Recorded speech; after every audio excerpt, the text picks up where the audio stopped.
Hello, everybody, and welcome to the second episode of Idiot Soup. I'm Danielle. I'm George. And today we will be talking about climate change and the Green New Deal, which was recently brought to the forefront of the Democratic primaries because there was a 7-hour climate town hall on CNN aired this past Wednesday. And also, since Jay Inslee has dropped out of the race, climate change has really become something that the Democrats are rallying around. So we're going to start off this conversation with just a brief overview of the Green New Deal brought forth by Representative Alexandria Ocasio-Cortez. And we're just going to talk about how that kind of played in to the Democratic Party primary and how that is wielding its influence on the debate. So in November 2018, Alexandria Ocasio-Cortez unveiled her plan dubbed the Green New Deal, a term which actually originated in 2007 from, I believe, a New York Times author who was stating that the Democrats needed some sort of silver bullet to tackle climate change on the economic, environmental, and social sectors all at one time. So when AOC first unveiled the Green New Deal, it became a gigantic catalyst for the Democratic Party. It had over a dozen co-sponsors in the House and I think near a dozen or more maybe in the Senate. So everyone was buzzing to put their name on the Green New Deal, to get their name on that writing. So what the Green New Deal is in its most literal sense is a non-binding resolution. So there's a lot of misconceptions that it's a bill or it's a plan, but it's not. So what it means in practice is that were the Green New Deal to pass in its current form, it wouldn't have any legal force behind it. It wouldn't be binding in any way, shape, or form. So that kind of led into a lot of the debate over what the Green New Deal was. So in its most literal sense, the Green New Deal did not make it onto debate, did not make it, or hasn't made it so far as a legitimate plan, and it ended up failing. And the reason why is because it's been seen as such a broad effort. It's been seen as a sort of umbrella resolution, and it has a lot of policy in it that is debatable. It has a lot of vague policy and a lot of really specific policy. So like we mentioned, it is supposed to be this silver bullet that's going to combat climate change in all these different sectors, but it really seems to be just a lot of policy, and some of it doesn't directly lead to climate change. So it includes things like universal basic income and healthcare for all, universal healthcare. So the Green New Deal talks about a lot of things that you wouldn't typically hear in a climate debate, which is why the Republicans latched onto it so quickly and latched onto taking it down, because they saw, or they smelled, I guess, sort of blood in the water. They saw how they can use the Green New Deal as a weapon to take down the Democratic Party, or to take down that effort, an effort which was specifically led by Mitch McConnell. So when AOC first released this plan, her office, the office behind the Green New Deal, accidentally preemptively, I guess you would say, put out an email campaign or promotion for it, in which they stated that there would be, quote, economic security for those unable to or unwilling to work. So when people started hearing that there was going to be economic security for those unwilling to work, who didn't even want to work in the first place, the entire plan kind of went into a frenzy. Mitch McConnell took the floor, urging for a vote on the Green New Deal, saying, it was socialist work, that it had, socialistic goals, and it was a big endeavor for the Democrats to turn the United States into a socialist state. And he started calling very heavily for it to be heard on the floor and for there to be a debate and a roll call vote on that Green New Deal. And this is partly because he was kind of forcing the representatives, and he was kind of forcing the congressmen and women to vote on record for the Green New Deal. So that ended up effectively killing it in the sense of a proposal or a resolution. However, the Green New Deal went to live on through the Democratic primary, through the various platforms of the Democrats. So a lot of the frontrunners have, in fact, Bernie Sanders actually dubbed his climate change plan the Green New Deal, taking from the Green New Deal. And a lot of a lot of Democratic candidates are hearkening back to it and using it as support for their campaign. So Cory Booker and Klobuchar and Warren, who were all some co-sponsors for the bill, or for the Green New Deal, not bill, sorry, are using that as part of a model for their platform. So that's where the Green New Deal lies today. It's not really a success in terms of its actual policy and its actual what it intended to get done, but it is a success in that it's left a lasting legacy. It's brought climate change to the front of the debate, and it's kind of forced the Democratic Party, a party which has been so splintered recently, to kind of come together around this one set of goals, this one set of ideals. So that being said, even though they have come together around climate change being an issue, so on and so forth, the various Democratic candidates have splintered off from the Green New Deal and are making their own climate change plans. The most comprehensive of which being arguably Jay Inslee, but he is out of the race. And following that would be Bernie Sanders now has a very comprehensive plan, which we are going to address very soon. So what we've seen with the Green New Deal is merely that all of the candidates are using it to model after their own, but they all have different ways, different price tags, different goals, different departments that they're going to be using to be tackling this climate change crisis, which they talked about for 7 hours on CNN. But that wasn't a really consumable type of, broadcasting because it was 7 hours long. So we're just going to talk about a few of those today, and we're going to get back to George, who's going to talk about Bernie Sanders' Green New Deal. So Bernie Sanders recently released his plan, his Green New Deal, his version of the Green New Deal for his 2020 campaign. So I'll just go through it here. So he wants to expand public energy creation through investing in renewables and make a big portion of it, at least, community-owned or publicly owned energy creation that would sell energy to the American people at less of a rate than private corporations do. It supports modernizing and upgrading infrastructure and building more green infrastructure, things like high-speed rail, and upgrading or modernizing buildings to make them more energy efficient. He has a program for people to trade in their cars for more energy efficient electric vehicles. He wants to modernize and expand public transportation and ensure clean water infrastructure all around America. As for research and development, he wants to invest money into new storage techniques for energy to make that more efficient, and more efficient things like car batteries and more efficient methods of energy collection. A big portion of this is also economic justice. So in the plan, it calls for the creation or I guess building of 7.4 million new housing units, as well as modernizing current public housing. The creation of a federal jobs guarantee, which would create 20 million new jobs to solve the climate crisis. Job retraining and help for those transitioning out of the fossil fuel industry, and the strengthening of labor standards to provide good-paying union jobs to all workers. And he primarily wants to pay for this through corporate taxes by making corporations pay for the damage that they have done to the planet. And he also supports or will direct the Department of Justice to sue these corporations for civil and criminal damage that they've done, as well as end fossil fuel subsidies and ban the extraction of fossil fuels on public lands, ban offshore drilling, stop issuing new fossil fuel infrastructure permits, and supports a ban on fracking.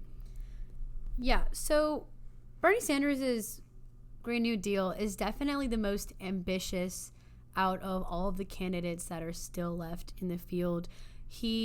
I think his price tag is $16.3 trillion over 15 years. And the next one that comes even close to that, I think, is Pete Buttigieg with $5 trillion. So he is taking the most progressive stance.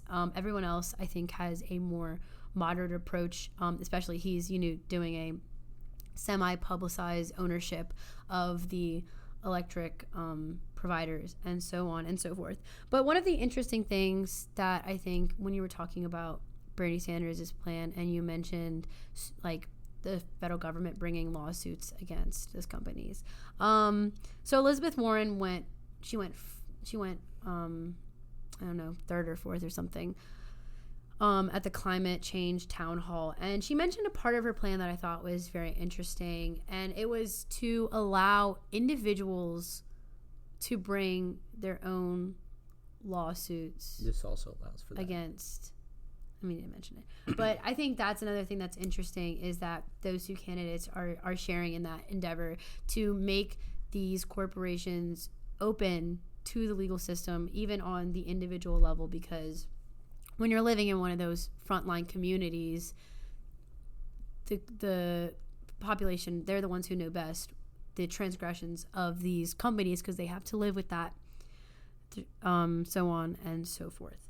But again, with the comparing of Elizabeth Warren's policy to Bernie Sanders's, she's received a lot of backlash for her recent policy flip, because after Jay Inslee left the race, Elizabeth Warren sat down with him and revamped her climate change policy. So Jay Inslee had this 200-page mammoth of a climate change policy. He was the climate change candidate. That's what he did. That's what he wanted to bring forth. And he recently dropped out of the race. So I just thought of this. It's kind of funny. You know how after artists die, their art is like always more valuable? And they're always worth more? And she stole his art. She stole his art. So Jay Inslee, as soon as he leaves the race, as soon as he's no longer a threat to the other candidates that are in the race, everyone wants to hop on Jay Inslee's climate change plan. Everyone wants to get a piece of it. Everyone wants to stick their name on it. He even bragged that Castro was, quote, looking for him. Anyways, he's like your Picasso or your Vincent van Gogh or whatever it may be. So Jay Inslee sat down with Elizabeth Warren and they together hashed out Elizabeth Warren's newest climate change plan. And it kind of mirrors a lot of the things that Inslee did, and it also mirrors a lot of the things that you said with Bernie Sanders. And I think this is something that's just universal in all of the Democrats' plans, is definitely that transition away from fossil fuels and that 2050 goal of having a zero net carbon footprint. So one of her biggest things that I think is a selling point for Elizabeth Warren is that she has a very direct plan of where she's going to cut from or where she's going to take her money from to support this plan. So she specifically cites the Tax Cuts and Jobs Act, which was under the Trump administration, and she's going to repeal that and institute a 7% wealth tax on those. And she says that should generate enough money for her plan, which is in its totality $3 trillion. So $1 trillion of that is going towards an economic transition to that clean and renewable electricity, and also towards the electric vehicles and residential buildings. But another thing that I think about Elizabeth Warren's plan that is really interesting is she heavily focuses on data. She wants to do a lot of collecting data. So she has this branch called the Green Military Plan, which is actually really interesting. And she wants the Pentagon to have annual reports evaluating the climate change vulnerability of all the non-combat U.S. military bases. And she also does this with the Climate Risk Disclosure Plan, in which she wants the SEC to mandate that all businesses and companies release some sort of information about their company's business vulnerability to climate change. So she's about collecting a lot of data and a lot of research. Both her and Sanders, they're going to stop all drilling. Neither of them support fracking. And they both are kind of iffy on the cap and trade of carbon, but they both have express some interest in some type of carbon tax to get that job done. So with that being said, there's not a lot of difference in the ways that all these candidates want to go about getting their climate change plan through. It's just a lot of difference between the price tag. And I'd say the only real difference between the candidates would be Sanders's semi-public ownership of the electric utilities, and the two candidates, Cory Booker and Andrew Yang, that support nuclear energy, because it's not a very popular stance of the party to support nuclear energy. But Cory Booker, I think, wants to allocate $50 billion towards research there, and Andrew Yang has expressed his complete support for nuclear energy. So that's that on those candidates, is that there's not a lot of big difference between the actual policies themselves. It's just the money that they're putting towards. So Sanders is estimating $3 trillion, and then it goes up. Warren is $3 million. Sanders is going $2 trillion. All in on it. Yeah. And Warren, not so much. Yeah, well, you can even tell, like, Warren hasn't made climate change her big issue. If you go on her website, there's not even a comprehensive section about it. All of her climate change policies are actually on the Medium, which is another type of news consumption website, but they're not actually on her own website. They're just posts that are updated. But Bernie Sanders has this extremely long, extremely comprehensive climate change plan that rivals, I would say, that of Jay Inslee. And it's just much more progressive than anything any other candidate has put up, regardless of what you think that means for him as a candidate or how that stands in the field. But Senator Warren seems to be almost playing it safe with the rest of the candidates in the field of climate change, and there isn't really nothing new that she's introducing to that.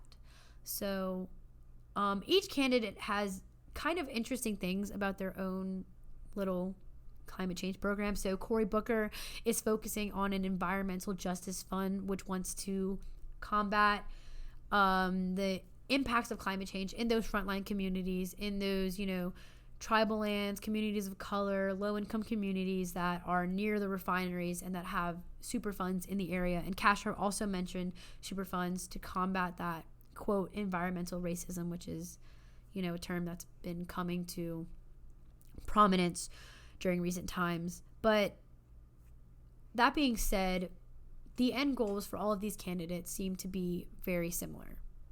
Zero net carbon emission, clean energy, electric cars, sustainable buildings, and so on and so forth.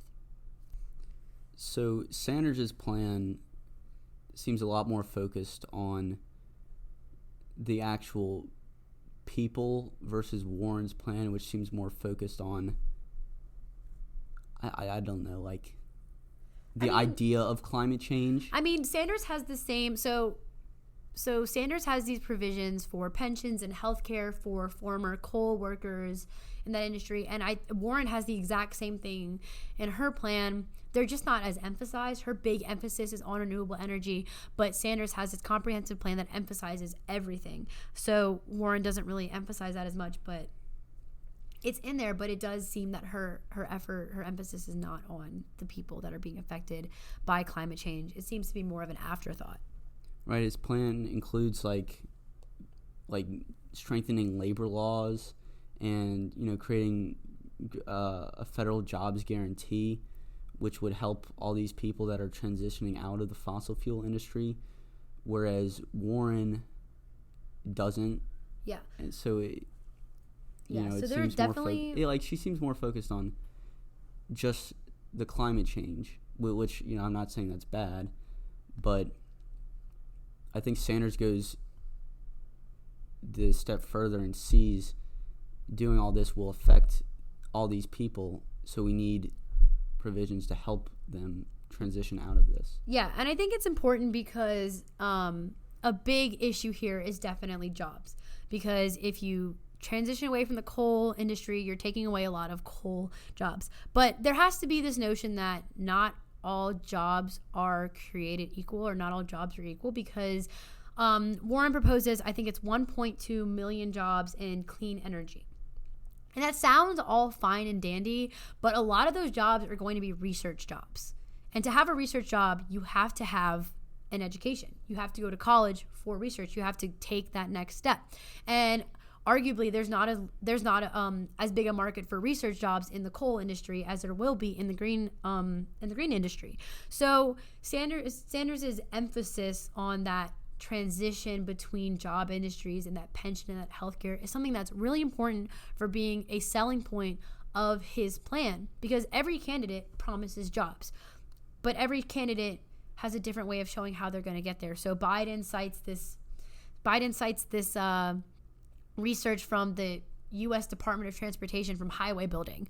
But the same people that are going to be building highways are arguably not the same people that are going to be designing green energy and finding green energy. And yeah, you're going to have some people that are doing manual labor for green energy, but you're going to have a lot of people doing research.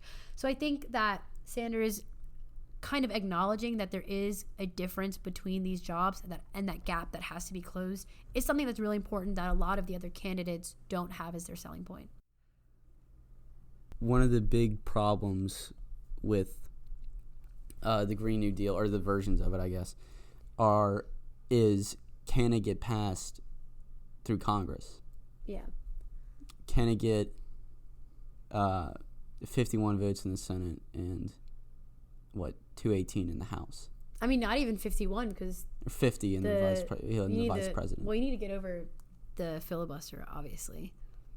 And even the most ambitious projections for the Democratic Party have them getting 51 or 52 members in the Senate, which isn't enough to overcome that supermajority threshold of 60, which, if they can't avoid the filibuster, I think that can kill.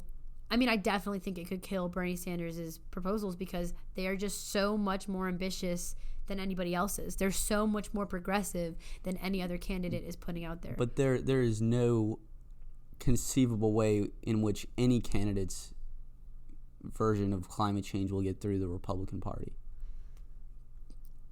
I think there are some that are definitely more moderate. Unless you go through the direct market-based approach, which Democrats aren't doing. Yeah.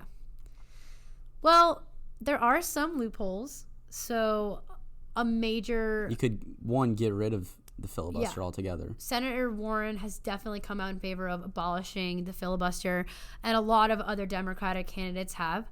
But it's funny because Bernie Sanders, who has the most ambitious plan, who would really be the one that would benefit the most from taking the filibuster out of the game, has kind of strayed away from the common approach. I don't think he's strayed away. He's just said he is also willing to use other methods to pass his proposals. Yeah, well, he said we don't need to take out the filibuster. We can do it this way. And the way that he cited is budget reconciliation, which is a very niche tool that the Senate and the House both have to use. And I just think it's something that isn't going to work for Bernie's plan, and here's why. So budget reconciliation is something that was adopted in, I believe, 1974 to allow Congress to keep up with the money that the government is spending and to avoid government shutdowns so often, and so on and so forth. So reconciliation, basically the filibuster is a vote on whether or not debate should end. And you need 60 votes to end debate in the Senate. The House doesn't have any rule like that. But what the filibuster does is it automatically ends debate after, I think, 20 hours. Not you misspoke. What? You said what the filibuster does. Or excuse me, what reconciliation does is it ends debate automatically after, I think, 20 hours without a vote. And then it can be voted on, in which it only needs a majority to pass. And that is how Republicans have passed a lot of their tax cuts, as well as some other stuff, I believe. So the three topics that someone can pass a reconciliation bill on are spending, revenue, and the federal debt limit.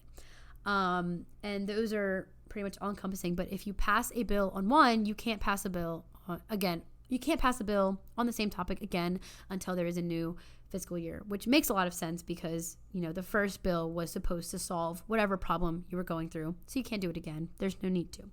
So since 1980, Congress has seen 24 5 reconciliation bills, and 4 of them were vetoed by various presidents. But on a general note, they go through Congress pretty smoothly.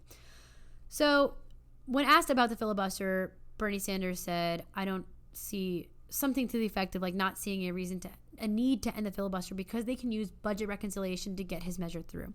So Bernie wants to use it for his $16.3 trillion climate change plan and also wants to use it for his Medicaid for All plan, which seems reasonable. You know, it's a spending resolution, so why should not be able to go through budget reconciliation? But there is a small provision called the Byrd Rule.